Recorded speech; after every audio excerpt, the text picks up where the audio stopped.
So good afternoon, and now we are going to be talking about as we continue into the Torah reading, we are now into the Torah reading which is called KEDOSHIM. We had a little bit of a break that we didn't study the Torah reading because of Passover. The last week was Acharei. Many times the Torah reading of Acharei and KEDOSHIM are together.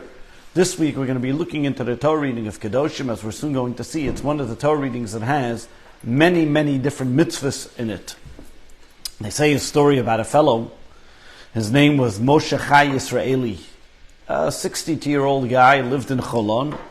One month in May of 2007, he was riding on his motorcycle from Cholon, and he all of a sudden went into while he was riding on his motorcycle, while he was crossing the road, got into a car accident, and he was thrown off his motorcycle, and he was lying there on the road. While he's lying there on the road, because he hit like some cement boundary or whatever it was, and he went flying off, lost control, and fell onto the motorcycle. Fell off his motorcycle, I should say. And while he was there lying on the side of the road, cars are going by, nobody stopped, and everybody's just, driving by as if nothing happened, seeing this person, as if it's just like a sack of potatoes lying on the floor. After about a minute and a half, when they saw about tens of cars are driving by, finally somebody stopped and saw how bad this person was injured. Not only injured, but he was fatally killed. This became such a question that everybody saw this, and they asked people, you see somebody lying on the side of the road, why didn't you stop to help them? Why did you just drive by? And most of the people gave the same excuse, which was, I was on my way to doing something important. There were another 20 cars behind me. I thought somebody else would stop and help them. Why should I help? And everybody thinks it's the other person that's going to do it. And the question is from a small little case study, but the question is a much larger question. And especially with what's going on in the world, we see all the different things that are happening. And the question is, when does it become my obligation to do something? I see so much happening in the world. The world is full of so much anxiety, animosity, problems, difficulties, challenges. You can call it whatever you want. The bottom line is, I can't figure them all out. I'm not going to solve all the world's problems. There are many other people that are smarter and brighter and more influential than myself. And therefore the question that every person asks, what is my obligation? At what point do I say, I got to jump in, I got to do something about it? Or do I say, let somebody else do the dirty work? Why do I have to do it? And why is it my problem? When does everybody else's problem become my problem? We're going to look at it today and analyze it from trying to create some type of table of where we can get a better understanding of where the fingers are pointed at us. When do we say that we got to step up to the plate and we got to be able to figure out what we have to do? And we'll look at this by understanding and seeing what it says in this week's Torah reading, a very famous verse, which is Lo samoid al dam reyecha. Do not stand idly while your brother's blood is being spilled. Rashi, the foremost commentator on it, gives an explanation and says that while you're watching somebody else being killed, and you have the ability to save him, and you don't do anything about it, that is the negative commandment, negative commandment, which is, you had the ability to help somebody, you stood idly and did not save them. But what does it mean, I see something? Why does Rashi, the commentary, pick and choose the words, I saw something and I did nothing about it? Why not I heard something and did nothing about it? Why not I said something and did nothing about it? What's Rashi telling us here? And we're going to see by analyzing Rashi's words and the commentaries, are going to explain it especially through the mystical commentaries, which is that seeing something puts you in a position of an obligation, where then you need to do something about it, and it is your priority and obligation to make sure something is done about it, for the very fact that you happen to see it. So let's understand this, and let's start from the beginning. As we mentioned, this week's Torah reading is called KEDOSHIM. The word KEDOSHIM literally means to be holy. It is one of the shortest Torah readings in the Torah. There's only about 64 verses. But in these 64 verses, we have 51 different commandments. That means if you'd look commandment ratio per verse, it's almost one commandment per verse. That means every single verse is saturated with ideas about commandments that the Torah is telling us, and therefore, as you can understand, this is a very important Torah reading to the name of the Torah reading, which means you should be holy. But let's look at the beginning and the opening statement of this week's Torah reading. The opening statement of this week's Torah reading begins, and Moshe gathers all the Jewish people, not only all, but he uses the entire community of the Jewish people, and tells them, you should be holy. Generally speaking, if you look in the book of Leviticus at least, you can see anytime Moshe refers to, or the Torah refers to Moshe calling the Jewish people, it says like Moshe spoke to the Jewish people. God spoke to Moses. Moses then conveyed it to the Jewish people. Very few times does the Torah use the terminology, and he spoke to the entire community of the Jewish people. Another time this reference is used when the Jewish people are told about building the tabernacle. And Moshe gathers the entire community of the Jewish people. The only other time we find it is before the Torah was given, when they were told to take the Paschal offering while they were in the land of Egypt. But again, this is maybe 4 or 5 times in the entire Torah that it uses this terminology, speak to the entire community of the Jewish people. The very fact that over here he's using the entire community of the Jewish people means that he's referencing not only to the men, who are generally spoken to, but this was to the men and the women as well. The Talmud explains that many times when Moshe, in fact, not in general, when Moshe would speak to the Jewish people, the order was as follows. First, Moshe would hear the word from God. He would then teach it to Aaron. Then Aaron would come and sit on his right side, and he would teach it to his sons. That means Aaron's 2 sons. They would then sit on either side. And then he would teach it to the 70 elders. They would then sit on the side of Moses, and then Moses would teach it to the rest of the Jewish people. So everything that Moses heard from God, he relayed to the Jewish people another 4 times. Aaron, his sons, the elders, and then to the entire Jewish community, and then they reviewed it themselves. Certain laws, which were the basic and important laws, he would tell everybody, and which was called in the Hakel year. As you may have learned in the past, that there was 7 years of the sabbatical year. Every 7 years, there was 1 year that every Jewish person would have to come to the Holy Temple, where then the king would read from the Torah, from the women's gallery, and teach it to all the Jewish people. Moshe, why does it use the terminology? Some of the commentaries want to explain that why does he use the terminology, gather the entire community of the Jewish people, men and women, was because this was a Hakel. This was a time when all the Jewish people were gathered together, and therefore he told them lots of laws, and that's why, as you can see in this week's Torah reading, there are 51 laws that are mentioned. One of the other commentaries in the 16th century and the 17th century, Rabbi Yonasan Eibschitz, the Chassam Sofer, and others explain something else very unique about this Torah reading. The very fact that Moshe gathered together all the Jewish people at this time was because, if you look at the Torah reading, what he is telling them, and look at the mitzvahs that are being mentioned, are all mitzvahs which talk about changing the world, living within the world, being within the world and changing it to and uplifting it and making it something greater. Meaning, when Moshe gathered the Jewish people, the very fact of gathering the Jewish people he's telling them is that we are here today to gather because it is our job to make this world a better place. God put us in this world with a mission to, as they call in many other circles, tikkun olam, to correct the world, to make the world a better place. And how do we do that? By looking in this week's Torah reading, being ethical in business, helping the poor, making sure that you love your fellow as yourself, not speaking gossip, and so on. And all the different laws that are mentioned in this week's Torah reading are all laws of values and ethics of how a person should live his life, in making sure that this world is a just and ethical world. And who was given that responsibility? The Jewish people.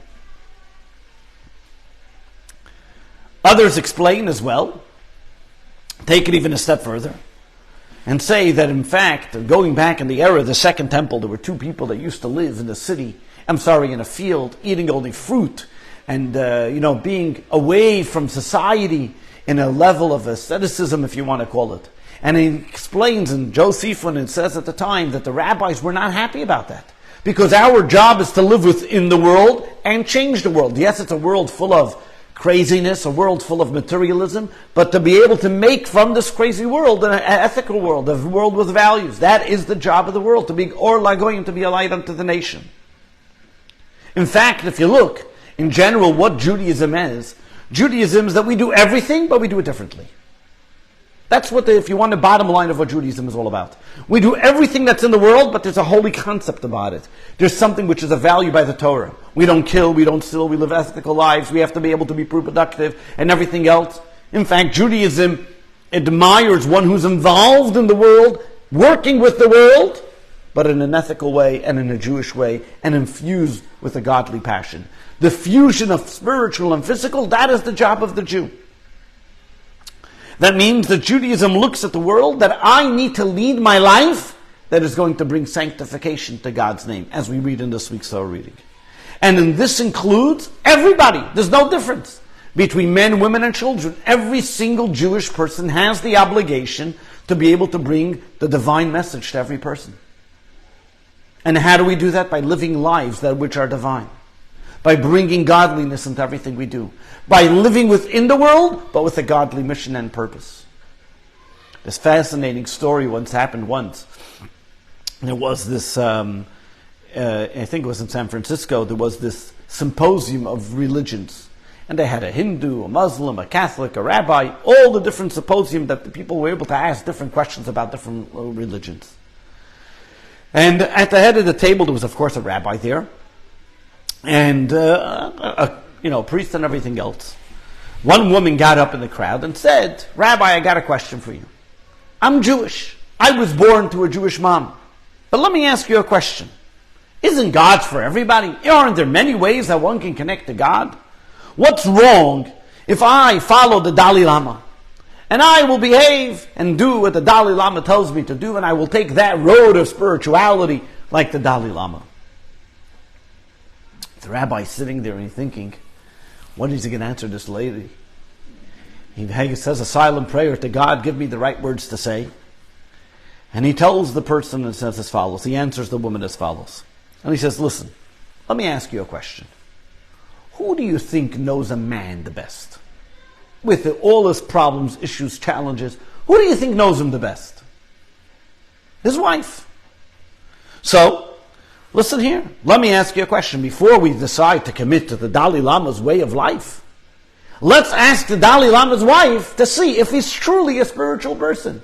He could be putting on a good facade, a beautiful show. Maybe the Dalai Lama in his home is an abusive, terrible individual. Let's first ask the Dalai Lama and his wife if he's a wonderful person the way he purports to be. The whole crowd went in an uproar, went in a chaos, said, Rabbi, don't you know the Dalai Lama's not married? He's devoted to God, he never gets married. The rabbi asked. Very easy. To be able to be kind to flowers, to animals, to nobody that answers back to you, to nobody that you have to give accountability for, is wonderful to be the nicest person. But to live with another person in your house and to come home after a hard day of work when you're upset and you're in a bad mood and still smile, that all of a sudden, that's the challenging part. The rabbi then continued and said, listen here, God's not looking for holiness in asceticism. We're somebody which just goes on a mountain and lives a life away from everybody. Holiness is where it's challenging. Where there's negativity, bring holiness in. In a time when you're upset, smile. In a time when you want to get angry, don't get angry. This is what holiness is. This is what God asks of us. God is not only about living someplace in a faraway village where you don't come in contact with people and then you can be spiritual. Big deal. Be spiritual in a place where there's materialism involved. Be spiritual and holy and follow those divine laws in a place where it's challenging. That's the beauty. In fact, Hasidim always used to say that the word in Hebrew for love is ahava. Aleph, Hey, Vet, Hey. Every letter in Hebrew has a numeric value. The numeric value for the word ahava in Hebrew is 13. Take two loves together, ahava and ava, makes the number 26. What is 26? The numerical value of God's name. What is God's name? When two people love each other. When you have the two people coming together. Two opposites, or two people from two different places. When two people come together, this is when you have true love. That's when you bring God into your marriage. That's when you are able to be godly. Being alone, independent, love for yourself, love for humanity, when you don't talk to people is wonderful, but it's not godly. Godly is when two individuals come together, then they make God. They say a story about during the Holocaust, when the Rebbe was still stuck in France, trying to get out, in the last boat to avoid, when France was being taken over by Germany. And at that time, the previous Rebbe was already in America. This was in 1941. And the previous Rebbe would be sending messengers. They had a lawyer working on it to get them passports and visas to be able to get into America. At that point, there was a lawyer that they were working in France to be able to work on those visas. Finally, they were able to get those visas and managed to get tickets for a boat. And the lawyer comes to the Rebbe all excitedly saying, "It's approved, we got it. Would you like to call your father-in-law and send a telegram to your father-in-law in America, let him know that the visas are secured?" And the Rebbe tells him, he says, "I think according to Jewish law, I need to tell my wife first. And only then can I tell my father-in-law." True love. This is what love is all about. So now we see, what is the Torah reading of KEDOSHIM all about? What does it mean to be holy? The definition of holiness means being in the world and making it holy. Not avoiding the world, not leaving the world, but being within the difficulties of the world, the materialism of the world, and uplifting them and making them holy. Now that we know what this Torah reading is all about, the concept of KEDOSHIM, to be holy, let's go to the next step, which we started off our class about, and more specifically, about standing idly while somebody else's blood is being spilled. One of the mitzvahs that are mentioned in this week's Torah reading, as we mentioned, in Leviticus 19:17, tells us, and it's a two-part mitzvah, Lo seilech rachil ba'amecha, do not go around saying gossip. And then the Torah says, Lo sa'amod al dam re'echa, do not stand idly on your brother's blood, on your friend's blood. Ani Hashem, I am God. What does the Torah reading mean? Simply said, that when you see a Jew, when a Jew sees somebody else in a time of danger, they need to get dirty, bend down, and help that person. You see somebody that got hit by a car, God forbid, don't just drive by, see, can you help them? Call 911, do something for that person. You see somebody drowning, you know how to swim, jump in and save them. The Code of Jewish Law says something fascinating. That if on Shabbat the rabbi is walking with his community and he sees a woman drowning in the water, the rabbi has to jump into the water and save that woman. That's if the rabbi knows how to swim. Why? And not only that, the rabbi cannot tell a member of the community, why don't you go in? If he knows how to swim and he knows how to do, he has to do, because he should be an example. And on Shabbat, and even though it's a woman. Why? Because it comes to saving a life. You see a person's life in danger, the Torah tells us, you cannot stand idly. Maimonides elaborates this and codifies this in Jewish law, and he says, any person who has the ability to save his fellow and does not save him, abrogates the law, do not stand idly at your friend's blood. If you see a friend drowning in the water, or you see he's being attacked by robbers, or you hear that he wants to be imprisoned or anything of that nature, or you know that non-Jews want to hurt him, you have an obligation to save that individual. So what we see something, and you may say, wow, that's obvious. Isn't it obvious if you know somebody's in danger, you should save them? But it's not so obvious. Proof in the pudding is American law, English law, secular law does not obligate you. There's a very famous story, I'm sure you know, in March of 1964 when this woman came home from the Bronx and she was screaming in her building and she was being attacked and knifed, and all the people in the building, nobody said anything, and the woman bled to death. In America there's a law, a Good Samaritan law, that if you help somebody they can't sue you. But there's no obligation to help anybody. You can see a person being killed, robbed, destroyed, pillaged, you don't have to do anything about it. The Torah obligates you to do something about it. In fact, in Israeli law, there was a member of the Knesset, his name was Hanan Porat, who he actually made the law in Israel after this incident, or some incidents happened in Israel where people weren't helping one another, whatever, they were being oblivious to what was going on around them. Over here, and today there's a law in Israel, you can get up to a year in prison for it if you see somebody and you don't help them. You see somebody in danger, and it's called Lo Samad al Dam Reyecha. The first person who didn't care about somebody being killed was the first one who killed somebody, Cain. When God came to him and asked him, where's your brother Hevel? Where's your brother Abel? What did Cain answer? Am I my brother's keeper? And that became the slogan for indifference, for ambivalence, for not caring about another person. No matter what happens, am I my brother's keeper? Is it my problem that guy's dying? What does the Torah say? Yes, it's your problem. You see something, you say something. You got to do something. Not only see something, you say something, but you got to do something. And over here, Rashi comes and explains. When the Torah says, Lo sa'amo, do not stand, the commentator Rashi says, it doesn't just mean not stand.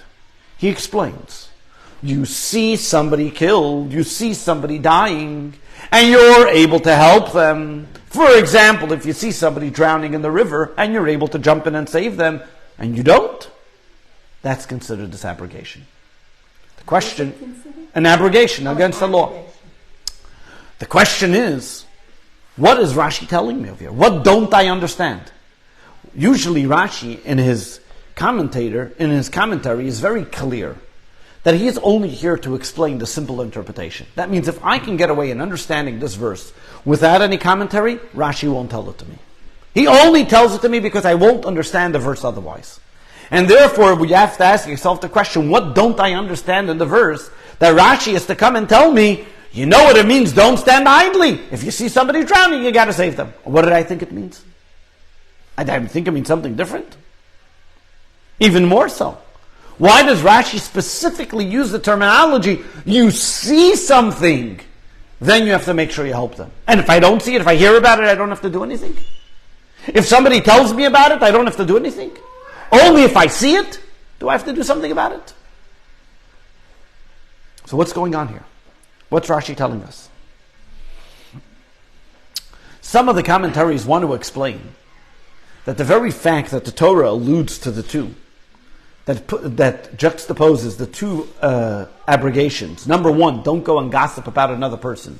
And don't stand idly while your friend is being killed by your friend's blood, means that they're both connected and there's a relationship between the two of them. And the Cheskuni, one of the earlier century commentators say that one of the reasons is because when you go and gossip about somebody, what do you cause? That other people should then have animosity against them and then cause that person to be killed. That means what starts the person being killed? Who's the murderer at first? The one who went to gossip. Because if you wouldn't to gossip, then they wouldn't have killed him. So therefore the Torah tells you don't gossip because gossiping is going to lead to this person's death. So the Torah technically, according to this commentator, is explaining that the Torah is warning us about over here two things. Number one, don't speak bad, because when you speak bad, it causes bad things to happen. One of the examples is that we find in the prophets, in the book of Samuel, when the fellow by the name of Doeg HaAdomi, who was an advisor of King Saul, told King Saul that the city of Nov, which was a city of Kohanim and the high priest, fed King David, who at the time was a nemesis of King Saul that tried killing him many times, and they saved him and they protected him. And King Saul went and killed out the whole city of Nov for protecting and giving shield and aid to David, who was at that time considered a murderer or whatever in King Saul's eyes. What we see over here is that because this fellow Doeg spoke ill of the people of Nov, and the whole city was because of that killed. So we see very simply, and I'm sure you can see it many times, and throughout history, where people spoke ill of another person, or gossiped, whether it was true or not, and that caused damaging effects to that individual, whatever it may be, and many times even their life was killed. Either they took their own life because of their gossip that was spoken about them, and that's today with social media, people talking ill about others and saying things and spreading rumors, which causes terrible things to happen, as we see, unfortunately, especially with teenagers. In the end, what we see over here is, what we see that Rashi does not take that simple interpretation, but instead Rashi comes along and says, when it says do not stand idly by your brother's blood is being spilled, means that you see him, something happening to him. Why does it have to be about seeing? And the Lubavitcher Rebbe comes over here and gives us a fundamental explanation which changes and gives us perspective into what us as human beings, our mission is in this world. That over here, Torah is actually talking to every single person every single day of their life. It's not only talking about to somebody back 3,000 years ago, but it's talking about to every single one of us every single day, to me and you. That every single person and every single individual, we always come to a crossroad of danger. A crossroad of danger, we come and encounter many different things in our life. And many times when we come to those ideas and those times, the evil inclination tells us, don't worry about it, somebody else will take care of it, it's not your business, you don't have to worry about it, there's plenty of problems in the world, it's not your issue. You'll find somebody else to deal with the issue. You can't solve all problems, you just take care of your issue. What does the Torah come along and tell you? Lo sa'amo, do not stand idly. If you see something, it's your issue. If you see something on your race, you see somebody drowning, and you know how to swim, that means God is telling you it's your issue. You can save that person. There's no such thing, let somebody else do it. You're not free. You don't have the liberty to say, let me walk away from it, let me just drive by idly and let's just ignore it. The very fact that you saw it means that it means for you. That means it's your life's mission to be able to do it. In fact, the Rebbe would often quote the Baal Shem Tov. The Baal Shem Tov says that a person, from whatever they see or hear, they must learn a lesson of how they can serve God. Meaning that when we see something or hear something, it's not by chance. God made that we should see or hear that thing. And because of that, we have an obligation to deal with it, to act on it, and to do something about it. What we do, that's already our decision, but we got to do something. Take, for example, going back to the story of Purim. Mordechai tells Esther, the Jewish people are in danger. You need to go and speak to the king. What does Esther respond? Esther says, for 30 days the king didn't call me. I walk in, and that staff is not pointed at me. I'm done. I'm toast. How can I go in front of the king? In fact, the commentaries say she even had a halachic problem. Esther was a Jewish woman. She didn't want to be with Achashverosh. She was forced. Now that she wasn't called, she's going by will. How can she do that? How can a Jewish woman willingly go and be with a non-Jew? Especially somebody that's not her husband. What does Mordechai tell her? Mordechai says no. The very fact that God put you in that position, the very fact that God put you in that place, the very fact that you are now in the king's palace means that you need to go to the king and speak to him. He never called you? You got to step up to the plate. Or else what were you put there for? What's your job in this world for? That means from the days of creation, from when God created and put you in this world, He said you were put here for this reason, this purpose, to go and do that. In fact, Jewish law takes it a step further and says this has an application into our everyday to law. For example, Jewish law talks about our obligations of charity. Who do we have obligation of charity to? And it starts off and says, number one, if a person has enough money, the first thing they have to feed is their family. After their family, then is their relatives. After their relatives, then goes the people of their neighborhood. After the people of the neighborhood, then goes the people of their city. That means you need to go to the people that are closest to you first in support level. That means if you're giving charity, your first obligation is to the people closest to you. And only then can you go give somebody that you never met. The question is why? What's the difference? Why is it looks like privilege? So it looks like the people that have rich relatives are the ones that are going to be supported first. Or the people that live in neighborhoods which are closer to rich people will get supported first. How does that work out? Why is that fair? So simply said, one can explain and say, well, I feel a responsibility to my relatives, to my city, to my people first, before anybody else. So it looks like just a simple thing, acting on the relations and the emotions of a person. And we want people to be generous. Judaism, Torah wants a person to be generous. So we get him to be generous first with his family, and that will cause him to be generous with people outside his family as well. But over here, the Hasidic terminology and expression takes it a step further. That in fact, what this law is teaching us, a greater fundamental understanding, in what becomes our responsibility. What is my mission in life? My place determines my mission in life. My place tells me that I have an obligation to where I am, to the people that are there, is because God decided that I should be there, means that I can do something about it and I can have an impact on the place that I am. Think about it. Look in history. Whenever did God give people a choice? Make a raffle. He decided he's choosing Abraham to be the first one of the Jewish people. Abraham believed in God, fine. Then Isaac, then Jacob, then Moses, then Aaron. And if you didn't like it, tough luck. Korach said he doesn't like God's appointment of Moses and Aaron. What did God tell him? He opened up a pit for him, swallowed him to the ground, and have a nice day. Moses, who the leader should be for the Jewish people, wasn't a raffle. God said, I want Moses. Then Moses became the leader. There's one time in history where God made a raffle, made a lottery. What was the lottery? Which we're going to read in the book of Numbers, where God comes along and the land of Israel had to be split up amongst the 12 different tribes. And there was a lottery, which tribe would get which. But in fact, there were 3 ways how it was determined. They went by value of land, meaning the size of the land, the size of the people, what the land could produce. There was a lottery, and also the Urim V'Tumim, which was like the breastplate of the Kohen Gadol, would light up and say, this property goes to this person, this property goes to this person. These boundaries are for this tribe, this boundaries are for this tribe. Now, if the Urim V'Tumim was announcing it, if God was announcing it from heaven, what did they need a lottery for? And if there was a lottery, why did the Urim V'Tumim have to announce it? And Hasidism explains what the concept of a lottery is. A lottery means that this part was chosen for you. That this land was given to you. That you now have a specific relationship with the area that you're in. That means all the different properties. You can have every different parcel of land of Israel. But God said this one's for you. What is God telling you? God is actually saying that every single person has a unique mission, and you want to know what your unique mission is? Where you are.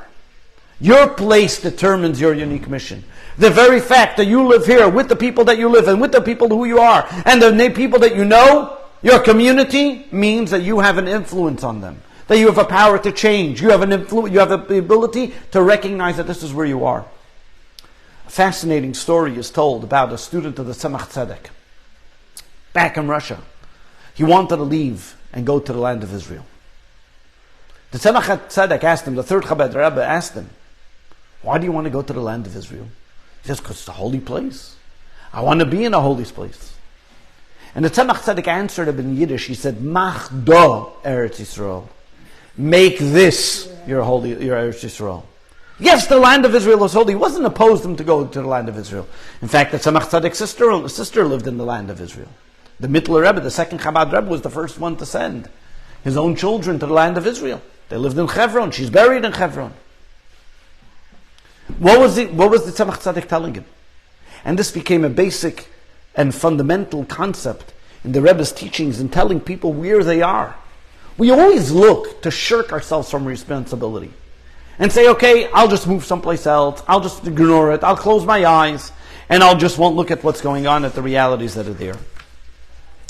What the Alter Rebbe was, what the Tzemach Tzedek was saying, and the Rebbe's continued to say, which is, you have a responsibility. You have a job to accomplish. You want to know what your job is? Just look right outside your house, your neighborhood, your community, the people you encounter. Start there. That is your job. Machta, you want to make a place holy? You want to make this place holy? It's not by running away. It's by making where you are a holy place. You want to help somebody? It's not by going the other side of the world and sending them a check, but it's by your neighbor, helping them cross the street, whatever it may be. You're telling them a good word, smiling to them, or being them for whatever they need. That's what it means, making Eretz Yisrael, making a place holy. God gave you a mission. He wants you to take your Eretz, He wants you to take your land and make it into a holy land. Make it a place that desires. We all have a life's mission, a life's calling. Sometimes we're more cognizant of it, and sometimes we choose to ignore it. But we're all given that job. A very famous story told about a student, a chassid of the Mittler Rebbe, the second Chabad Rebbe. The Rebbe elaborated on the story when he was talking about life's missions in 1962 in a Farbrengen on Purim. And the Rebbe spoke about, at the time, of understanding and appreciating and capitalizing on the life's mission that were given to us, and to making sure we don't, exploit it and not use it in the right way. And he told a story about a student, a chassid of the Mittler Rebbe, the second Chabad Rebbe, a great intellectual, scholar, philosopher, unbelievable thinker in Hasidic thought. And he once came to the second Chabad Rebbe, and the second Chabad Rebbe told him, and he says, I think for your soul, you need to be a wagon driver. He looked at the Rebbe in shock and amazement. Me, a wagon driver? What am I going to do as a wagon driver? I don't know the first thing about a wagon driver. Maybe he's thinking about somebody else. And he ignored it. And he didn't pay any attention to it. 10 years later, he was given an offer to be a rabbi in the city of Lepla. He thought about it, and then he said, 1 second. But the Rebbe told me for my soul, I need to be a wagon driver. He declined the offer, went to the place, to the fair where the wagon drivers are standing, and asked the wagon drivers if somebody can train him to be a wagon driver. He was already 70 years old at the time. They looked at him and said, you a wagon driver, 70 years old, you lost your marbles or something? What do you want to be, a wagon driver? Finally, one guy had Rahmanis, had a little pity on this old fellow, and said, okay, I'll teach him how to be a wagon driver. And he came home all muddied and dirty. What did he know about being a wagon driver? His wife saw that he comes into the house. His wife was embarrassed. Everybody already was speaking on the street that Yosef went crazy. He became a wagon driver. This guy that was a great scholar, thinker, halachic advisor, all of a sudden becoming a wagon driver. They thought he fell off his head. He told his wife, this is what the Rebbe told me. I need to be able to, for my soul. His wife said, if that's what the Rebbe said, she went and sold her jewelry and bought him a horse and buggy. And he became a wagon driver. And he's riding a wagon and everything else. And one time, while he's currying people back and forth, a fellow comes over to him, a non-religious fellow, one of the people that was hanging out with the noblemen of the town, and said, I need a cab. I need to get a ride from one place to the next tomorrow morning. Yosef tells him, listen here, tomorrow morning I can give you a ride, but I only start my rides at 9 o'clock because until then I daven, I pray. The fellow looks at him, who was already a disgruntled fellow of Judaism, says, what? What do you need to pray for? It's nonsense. What are you praying for anyway? He says, listen here, you want a ride? Tomorrow I pray, 9 o'clock I can take you. This fellow had no other choice. He was stuck in the inn. There was nobody else. There was no Uber he can call at the time. He had to take him. So they go to sleep, and all of a sudden, in the middle of the night, this fellow hears crying. Crying and crying. Comes out of his room, looks where the crying is coming from, and he sees from the room where Yosef, the wagon driver, sitting on the floor, crying and praying. He becomes moved and stirred. He doesn't know what to do. Becomes a changed person. The next morning, Yosef gets ready to leave. And he says, okay, 9 o'clock, you ready to go? We're ready. He says, no. Tell me what was going on there last night. So he tells him, every night at midnight I pray about the destruction of the temple, and we mourn its destruction. I was praying, and this morning I prayed. So this fellow says, maybe you can teach me how to pray. So he sat down. Before they left, they put on tefillin, and he taught him how to pray. And all of a sudden, this nobleman who was this flamboyant, running around with all the secular noblemen, changed his life from one end to the other, left his non-Jewish partner, and became a full observant Jew. When Yosef came back to the Rebbe the next time, a few months later, he came back to the Mittler Rebbe. The Mittler Rebbe told him, mission accomplished. You can go back to being a rabbi now. That's why you have to be a wagon driver. He was able to see clearly what his mission was in life. His mission in life at that time was to be the wagon driver, to be able to bring this person back to Judaism, to show this person our way. Not everybody gets that beauty. But what we see over here is that we all have a responsibility. Take another example. An example that we see of one of the greatest families in Jewish history, the story of Jacob and his sons.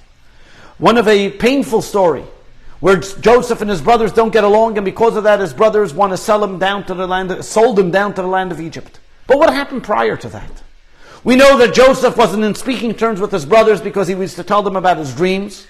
And then Joseph comes along, and his brothers Shimon and Levi are talking to each other, and they say, let's do away with this guy who has these dreams. Reuven, the elder brother, comes along and says, no, let's protect him. And he says he wants to save him. And he tells them, let's throw him into a ditch and we'll think about what to do with him later. Later, what happens is, a band of Arabs come, and what do? They sell him to the Arabs, they sell him to the Egyptians, and he ends up in Egypt. What happened to Reuven's plan? Why didn't he save him? He missed the boat. The Talmud tells us that this story could have ended differently. If Reuven would have known that if he would have saved him, it would have said in the Torah, and Reuven heard his words and he saved them, he maybe would have acted a little differently. But he didn't. The bottom line is, Reuven didn't save him. What is the Talmud telling us? If Reuven would have heard the words. Where was Reuven? He had good intentions. He wanted to save him. What did he do? What was he busy doing? What was he busy doing, the Talmud tells us? The Medrash explains. One opinion is he was tending to his father. It was his day. But another opinion was that he was asking God for repentance for what he did wrong a few years earlier.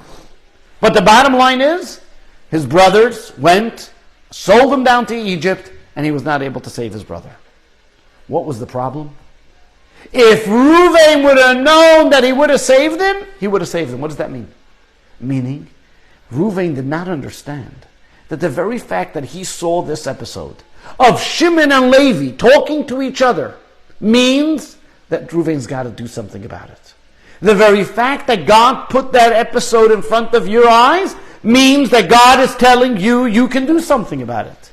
Reuven did not believe that he had the potential to help his brother. And therefore he shied away. He said, let's put him in a ditch. Maybe Reuven should have spoken up and said, no, we're not going to kill him. We'll save him. On the other hand, Yehuda stepped up to the plate.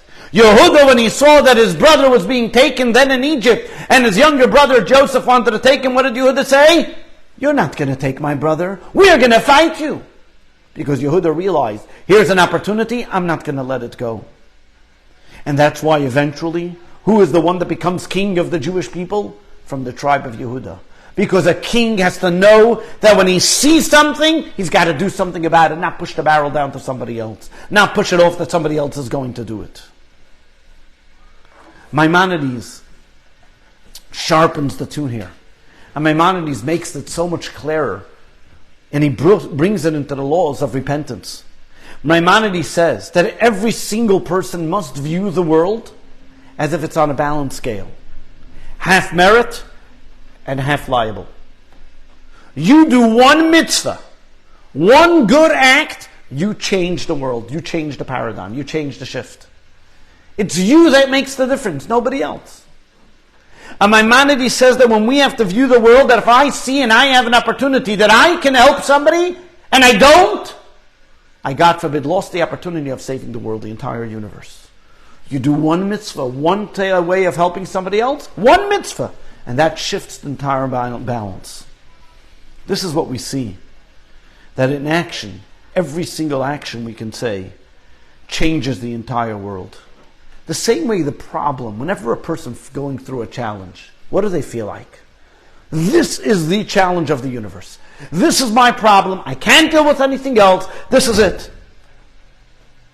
And there's 25 other people that are suffering from the same problem, but because it's your problem, it's the world.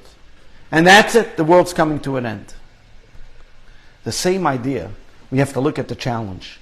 Every challenge that exists becomes our challenge. Every issue that exists in the world becomes our issue. And if we can do something about it, we could do something about it. The very fact that we see it means we can do something about it. There was a fellow in San Francisco, his name was Jerome Otto. He was a psychologist from the police department in San Francisco. He was one of the first people that looked at suicide, analyzing why do people commit suicide, and so on. And one of the ways that he analyzed it was by looking at the suicide notes that people had when they jumped off the Golden Gate Bridge. One of the events that changed his life completely was that once he visited a home of somebody who jumped off the Golden Gate Bridge, and he read the note that was there. And the note said as follows: I am going now to jump off the bridge. I will not jump off the bridge if somebody on the way says good morning to me, greets me. I will then not jump. Or else nobody else cares for me. What do I have to live for? It seems like nobody said hello to him. Nobody cared for him. what we see over here is, what Motto understood at the time was, the most difficult challenges in the world can all be solved by people recognizing that where they are, who they are able to do it, they are able to take care of it. It's all about looking at being there for people, having empathy and understanding and recognizing and realizing that we can truly help people. And people are looking for us, the simple people, not for the big influencers. Us simple people can help the average person. Look at Joseph while he was in prison. What did Joseph do? How did Joseph save his life and ultimately save the life of all of Egypt at the time? Because he was empathetic to the people who were in prison, people who were incarcerated for doing crimes that Pharaoh put them in prison. And he looked at them and he said, "Why are your faces down? What's wrong?" And he said, "I had a bad dream." And Joseph was a listener, a communicator. And he listened to them and he said what happened. And because of that, he was able to bring his freedom and ultimately be the viceroy of Egypt, bring down his family and everything else. What we see over here is, what we see from this whole episode is that when we see something, what the Torah reading is telling us, do not stand idly while your friend's blood is being spilled. That when you see something, God is telling you is because you can do something about it. And in fact, we say it every single morning. We say, Moda ani lefanecha. I thank you, God. My belief is in you. But what do we finish off saying? Rabba emunasecha. Literally means, I have great belief in you.